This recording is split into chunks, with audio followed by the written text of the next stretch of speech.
جایی میون بارش ظاهراً توقف ناپذیر بارون و مشت‌های نواخته شده با صدای باورپذیرتر، متریوز تو فیلم بتمن 2022 به دنبال ارائه نسخه ویژه‌ای از گاتهام و خفاش شب‌های این شهر داره.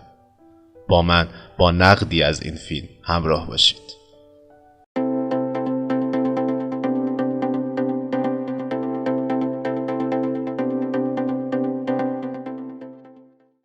سلام عرض میکنم خدمت تمام سینفیلی های عزیز و دوست داشتنی. امیدوارم حالتون خوب باشه و ایام به کامتون. تو این قسمت از برنامه قرار یک بررسی اجمالی داشته باشیم از بتمن 2022 ساخته متریوز. اما قبل از شروع خوشحال میشم اگه کانالمون رو سابسکرایب نکردید حتما سابسکرایب کنید، زنگوله بغلش رو بزنید و اگه از این ویدیو خوشتون اومد حتما لایک کنید و با دوستاتون به اشتراک بذارید. از همون زمانی که مشخص شد متریوز فیلم جدید بتمن رو میخواد بسازه، میتونستم مطمئن بشم که بعد از پخش فیلم علاقه‌مندان این شخصیت کامیک بوکی به دو گروه تقسیم میشن.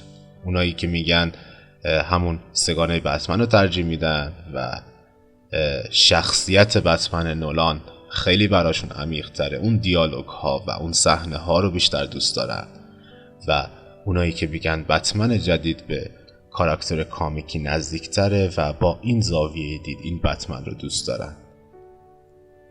ما تو بتمن 2022 ساخته متریوز با بروس وین، بتمنی با بازی رابرت پتینسون روبرو هستیم که تنها 2 سال که به نقابدار سیاه‌پوش مراقب گاتهام تبدیل شده.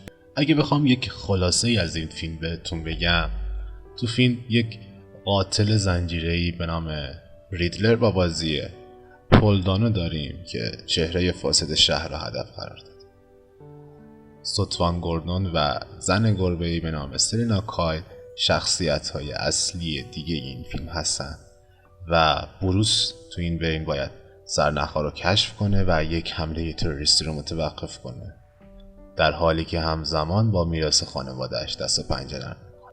حالا با این فرض بیاین خودتون رو بذارید جای متریوز که هم کارگردان و هم یکی از نویسندگان بتمن بوده.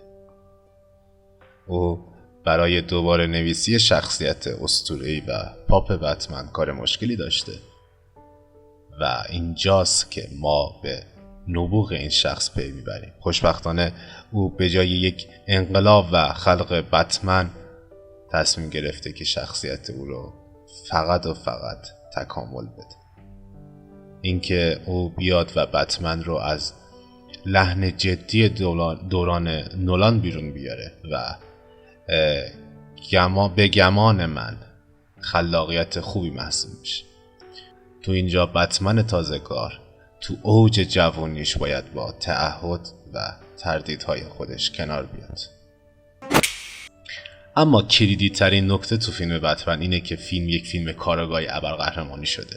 ما با یک تریلر نسبتاً فینچری روبرو هستیم. شاخص‌ترین نشونه ظاهری که نشون میده ریوز میخواسته روی تقلیدش از فینچر تاکید کنه همون پیام‌های رمزیه که لیدرر از خودش تو صحنه‌های جرم به جا میذاشت و ما رو یاد زودیاک فینچر مینداخت. فیلم حتی گاهی هم ما رو یاد عناصری از فیلم 7 مینداخت. فیلم به جز همه این موارد روی یک تناب باریک بین رئالیسم و تخیل محتاطانه در حال حرکت.